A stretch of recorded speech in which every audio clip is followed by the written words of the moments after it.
Welcome to this comprehensive physics review. By the end of this video, you will be able to explain the mechanics of an oscilloscope, apply all three of Newton's laws of motion, identify types of radioactive decay and nuclear reactions, and calculate fundamental electrical quantities.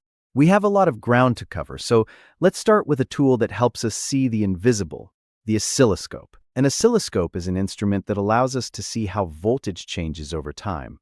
It creates a visual graph where the vertical axis represents voltage and the horizontal axis represents time.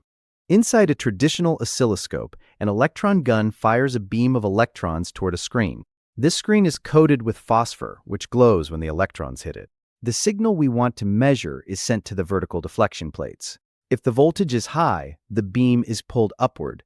If the voltage is low or negative, it is pulled downward. At the same time, a sweep generator controls the horizontal deflection plates. It moves the beam from left to right at a constant speed.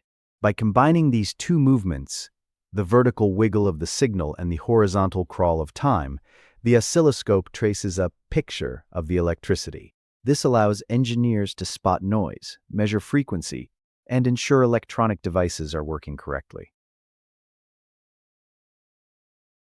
We've now met our first objective: understanding how the oscilloscope translates voltage into a visual waveform. Now that we have seen how to measure electrical signals, let's shift our focus to the fundamental rules that govern how everything in the universe moves. We are diving into Sir Isaac Newton's three laws of motion. Newton's first law is often called the law of inertia. It states that an object at rest stays at rest, and an object in motion stays in motion with a constant velocity, unless acted upon by an unbalanced force.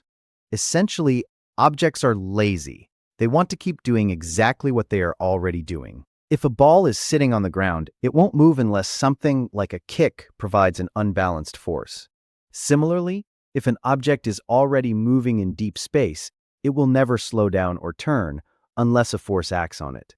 On Earth, we usually see things stop because of hidden forces like friction or air resistance. Think about when a car brakes suddenly. Your body continues to move forward because of your inertia. That's why we wear seatbelts, to provide the unbalanced force needed to change your state of motion. We have successfully covered the first law, the tendency of objects to resist changes in their motion. If the first law tells us what happens when forces are absent or balanced, the second law tells us exactly what happens when an unbalanced force is applied. Our goal is to use Newton's second law to calculate force, mass, and acceleration. Newton's second law of motion relates force, mass, and acceleration. In one of the most famous equations in physics, force equals mass times acceleration. This law tells us two main things. First, if you apply the same force to two different objects, the one with less mass will accelerate much faster. It takes much more oomph to get a heavy truck moving than a light car. Second, if you have a fixed mass, increasing the force will increase the acceleration. Let's look at a quick example. If you push a 10-kilogram box and it accelerates at 5 meters per second squared, the force you are applying is 50 newtons. Take a moment. If you doubled the force to 100 newtons on that same 10-kilogram box, what would happen to the acceleration? Since force and acceleration are directly proportional, the acceleration would double to 10 meters per second squared. We have now met our objective for the second law, understanding the mathematical relationship between force, mass, and acceleration. Finally, we come to Newton's third law of motion, which describes how objects interact with one another. For every action, there is an equal and opposite reaction. This means that forces always come in pairs. You can never touch something without it touching you back just as hard. When you walk, your foot pushes backward on the ground. That is the action. The reaction is the ground pushing forward on your foot with the exact same amount of force. It is that reaction force that actually moves you forward. Now let's look at another example. Consider a rocket in the vacuum of space. There is no air to push against. Instead, the rocket pushes the exhaust gases out of the back at high speed. The reaction force is the gases pushing the rocket in the opposite direction. A common mistake is thinking these forces cancel each other out. They don't. This is because the action and reaction forces act on different objects. The gas feels the downward force. We've now concluded our study of Newton's three laws. You can now distinguish between inertia, the force-mass-acceleration relationship, and interaction pairs. One specific application of Newton's second law is a phenomenon we see every day: freefall. Freefall is the motion of an object where gravity is the only force acting upon it. When an object is in freefall, we ignore air resistance. In this ideal state, all objects, regardless of their mass, accelerate toward the Earth at the exact same rate. Here is a visualization of a hammer and a feather falling at the same rate in a vacuum. On Earth, this constant acceleration due to gravity is denoted by the letter g. This means that for every second an object falls, its velocity increases by 9.8 meters per second. At time 0, the velocity is 0. After 1 second, the velocity is 9.8 meters per second. And at 2 seconds, the velocity reaches 19.6 meters per second. If gravity pulls harder on a heavy object because it has more mass, why doesn't it fall faster? It's a great question. While a heavier object has a greater gravitational force pulling it down, it also has more inertia, meaning it is harder to move. These two effects cancel each other out perfectly, resulting in the same acceleration for everything. We have now met our goal for freefall, recognizing that in a vacuum, gravity accelerates all objects at 9.8 meters per second squared. Now we shift from the motion of large objects to the behavior of the tiny particles inside an atom.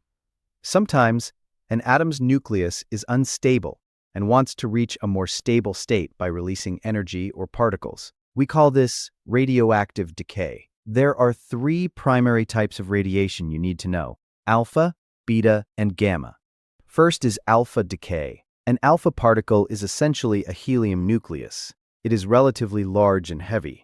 Because of its size, it can be stopped by something as thin as a sheet of paper, or even the outer layer of your skin.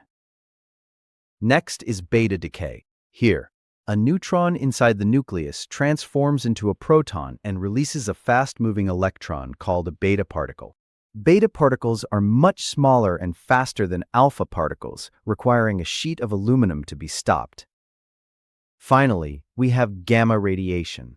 Unlike the others, this isn't a particle with mass. It is a high-energy electromagnetic wave. Gamma rays are extremely penetrating and require thick lead or several meters of concrete to block them. We have now met our objective for radioactive decay, distinguishing between alpha, beta, and gamma radiation based on their composition and ability to penetrate matter. Beyond simple decay, atoms can undergo massive transformations through two processes: fission and fusion.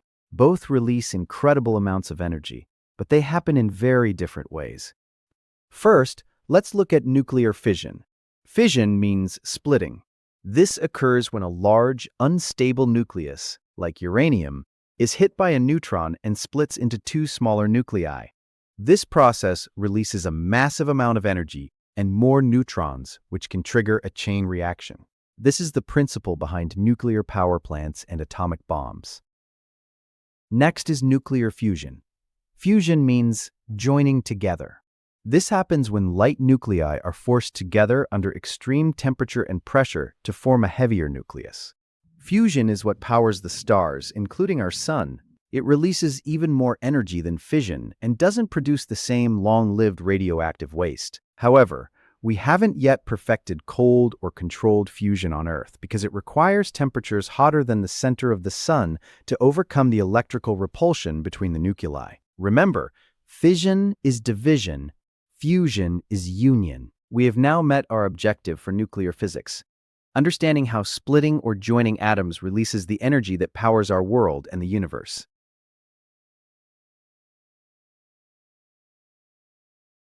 To wrap up our journey through physics, let's return to the world of electricity, but this time focusing on the fundamental quantities that govern every circuit. First, we have charge, represented by the letter Q. Think of charge as the actual amount of electricity. It is the physical property of matter that causes it to experience a force when placed in an electromagnetic field.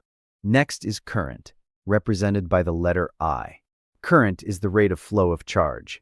If charge is like water, current is how fast the water is moving through a pipe. This tells us that current equals charge divided by time. So 1 ampere is 1 coulomb of charge passing a point in 1 second.